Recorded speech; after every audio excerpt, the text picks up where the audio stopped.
Good morning all of you.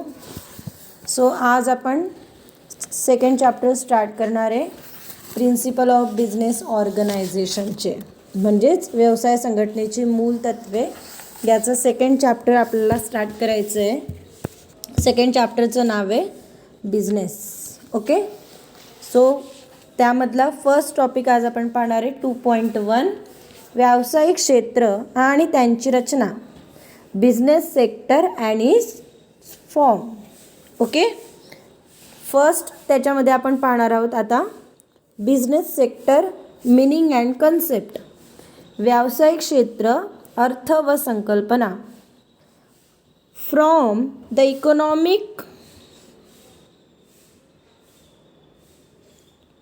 economic perspective, the business sector or corporate sector is the part of economy made by the companies. It is a subset of the domestic economic activities of general government, of private households and non-profit organizations servicing individual. Business sector is the subset of economic sector related to the business. The business sector mainly consists of the organization which primary aim is to earn profit.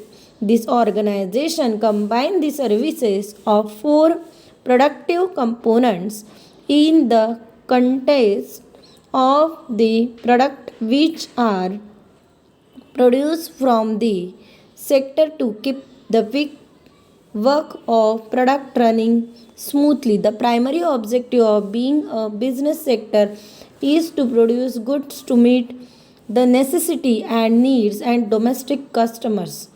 आता आपण पाहिलं की business sector and it's form, तुम्ही 11th-12th मध्ये शिकलेले असाल की business मुळात एखाद्या बिझनेसचं एम काय असतं तर प्रॉफिट मिळवणे. फॉर एक्झाम्पल, मला बिझनेस करायचा आहे तर माझं पर्सनल एम काय असेल त्या बिझनेसबद्दल तर प्रॉफिट मिळवण्याचं. असं थोडी नाही की मी एखादा बिझनेस फॉर्म करते आहे किंवा एस्टॅब्लिश करते आहे तर माझं लॉस असणार आहे. तर माझं फर्स्ट एम काय आहे तर प्रॉफिट. म्हणजे एखादी कंपनी जेव्हा आपण तयार करतो तेव्हा त्याला आपलं त्याचं खाजगी असेल, सरकारी असेल किंवा घरगुती असणार आहे तर आपण कशासाठी ते फॉर्म करत असतो तर आपल्याला प्रॉफिट होण्यासाठी. मग व्यावसायिक क्षेत्रात वस्तूंचे आणि सेवांचे उत्पादन करणाऱ्या नफ्याचा उद्देश असणाऱ्या संस्था अंतर्भूत असतात. या संस्था उत्पादकांच्या संदर्भात असणाऱ्या 4 उत्पादक घटकांच्या सेवा एकत्रित करीत असतात, ज्या उत्पादनांचे कार्य सुरळीतपणे चालू ठेवण्यासाठी देशी क्षेत्राकडून मिळवल्या जातात. व्यावसायिक क्षेत्र अस्तित्वात असण्याचा प्राथमिक मूलभूत उद्देश हा देशांतर्गत ग्राहक क्षेत्राच्या आवश्यकता आणि गरजा पूर्ण करण्यासाठी वस्तूंचे उत्पादन करणे हा आहे. म्हणजे फॉर एक्झाम्पल, आपल्याकडे येणारे जे कस्टमर्स आहे आपण त्यांची आवश्यकता आणि त्यांची गरज काय हे आपण ओळखलं पाहिजे आणि मग त्यानुसार आपण एखादा बिझनेस एस्टॅब्लिश केला पाहिजे. तर आजचा जर आपण विचार केला तर आज आपल्या याच्यामध्ये 3 सेक्टर थिअरी आहे.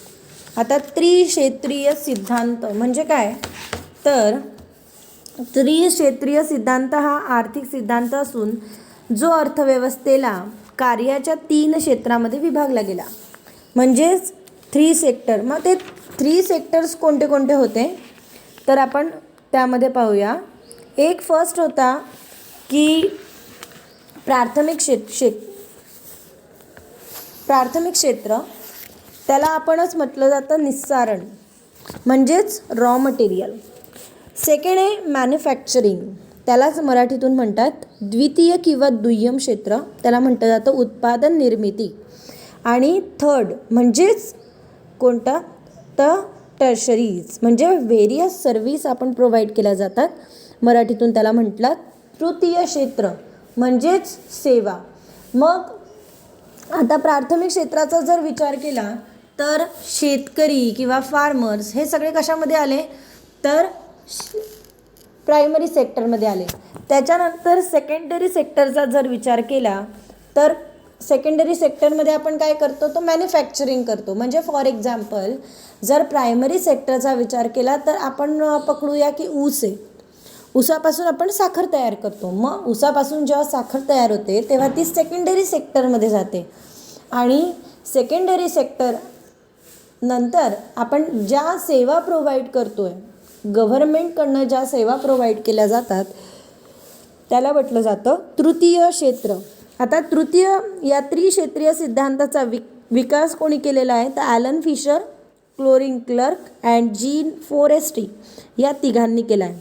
बरोबर आहे. कोण कोण आहे, Alan Fisher, Colin Clark and Jean Fourastie या तिघांनी या तृतीय क्षेत्रीय सिद्धांत दिला, म्हणजेच 3 सेक्टर थिअरी.